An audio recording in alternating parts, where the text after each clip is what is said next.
We are the offspring, as I always say, of those who worried, of those who saw the glass half empty and so went off in search of more water, rather than those who thought, still got half full, doing well.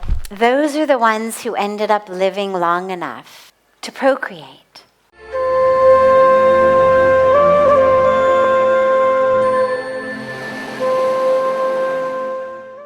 The nature of the mind is to go toward the negative. That's just the quality of the mind. It's, if you realize going back through evolution and survival, being happy, being trusting, being peaceful, seeing the glass as half full, from a spiritual and emotional perspective, is very advantageous. But from a physical survival standpoint, not so much. And so we are the offspring, as I always say, of those who worried, of those who saw the glass half empty and so went off in search of more water, rather than those who thought, still got half full, doing well. Those are the ones who ended up living long enough to procreate. So we are their offspring. So the mind tends to be negative. It's the nature of the mind. But recognize that that is not your spiritual, highest, truest self. That's the part of your mind that also looks at people and wants to have sex all the time.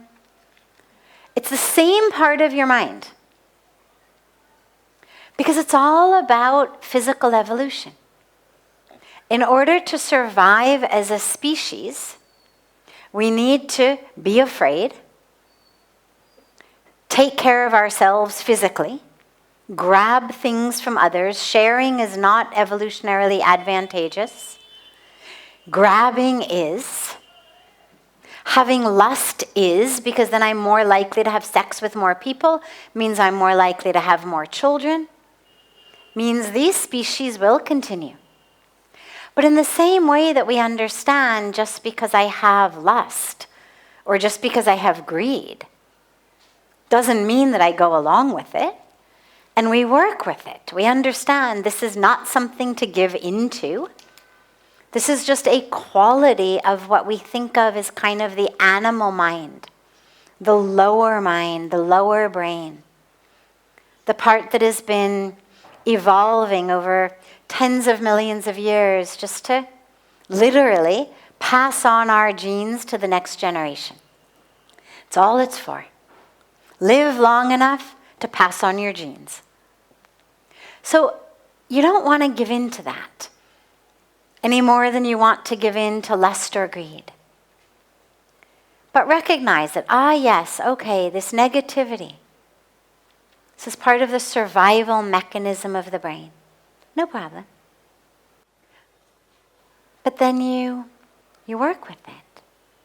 You meditate, you do japa, you work with positive ways of thinking. I mean, there's a whole science around changing your cognition, changing your thought patterns. And it's not rocket science, it's actually relatively simple. Because thoughts are they're like this.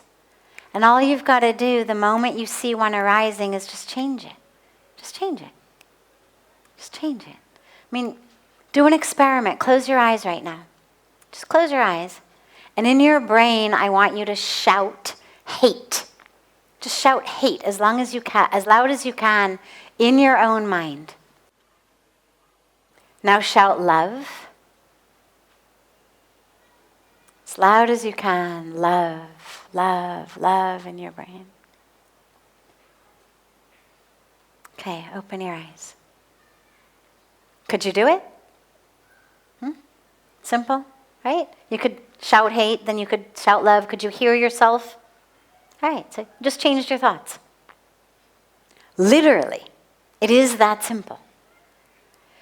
The difference is that right now you were conscious, you were paying attention. The dilemma for most of us is most of the time we're not conscious, we're not paying attention.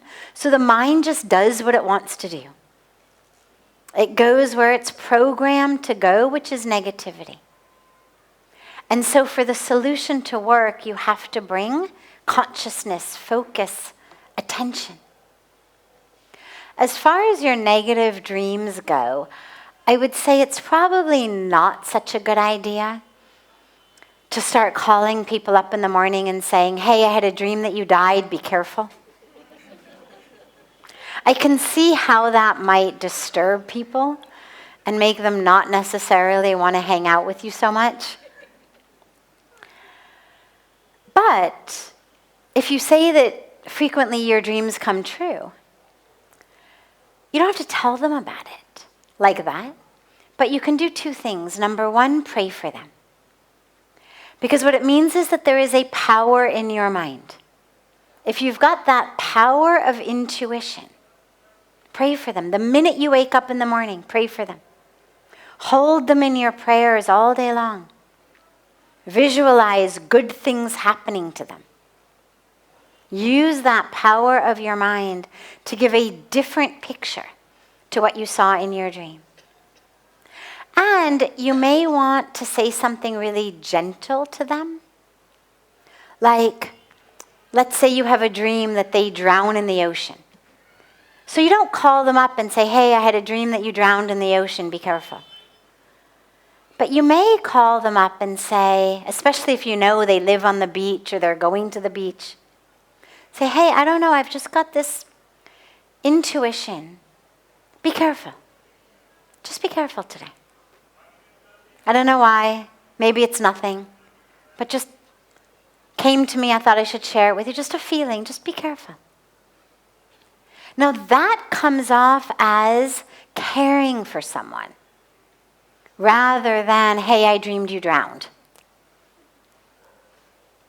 So think of ways to share your love and your care in a way that is not pushing people away or freaking them out.